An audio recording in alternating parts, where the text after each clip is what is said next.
Depuis 1836, près de 10 000 chevaux ont été importés à l'île Maurice afin que les courses puissent avoir lieu.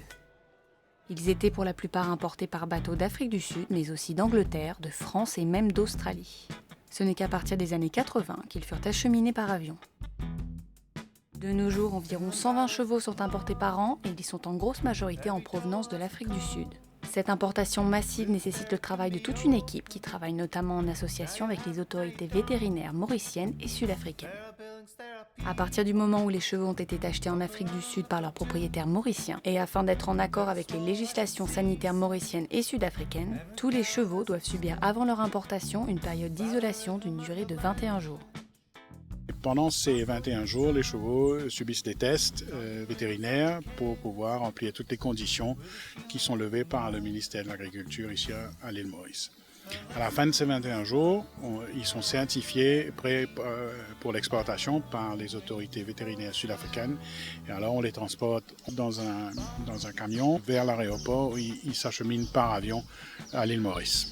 Les chevaux sont d'abord mis sur des palettes 3 par 3 et sont à ce moment-là acheminés dans l'avion où ils sont positionnés d'après le plan de positionnement que les agents de l'avion nous donnent.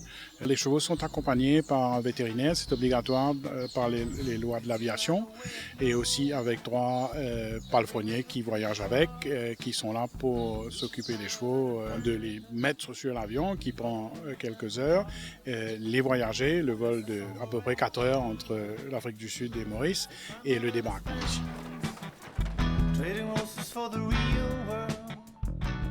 À partir du moment où les chevaux sont sur le territoire mauricien, ils sont pris en charge par toute une équipe du Mauritius Turf Club composée de palefreniers et d'un responsable afin de s'assurer du bon déroulement de leur débarquement et de leur acheminement jusqu'au centre de quarantaine à proximité de 4 bornes.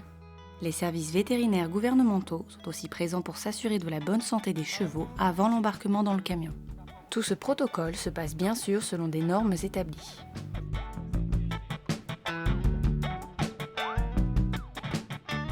Les chevaux, quand ils viennent depuis là-bas, depuis Sud-Afrique, pas capable directement lier à Floréal ou à Poli ou n'importe quoi. Et ils ont besoin de venir là pour 20 jours, pour un problème, la fièvre. Une fois qu'ils n'ont pas aucun problème avec les autres anciens chevaux. Et c'est la cause ça qu'ils nous besoin tout le temps les autres 20 jours une place bien retirée. Et la cause ça, nous les autres chevaux là 20 jours. D'un centre privé qui n'a pas accès avec mon ancien cheval. Après une dernière vérification de leur identité grâce à une puce située dans leur encolure et une vérification générale de leurs conditions physiques, ils sont enfin prêts à intégrer leur box et peuvent commencer leur adaptation au climat mauricien. Leur temps d'adaptation une fois sortis du centre de quarantaine est différent pour chaque cheval, mais dure en général 3 ou 4 mois. Ils sont alors fin prêts pour leur premier pas sur le champ de Mars, mais surtout prêts à attaquer la compétition et à assurer le spectacle.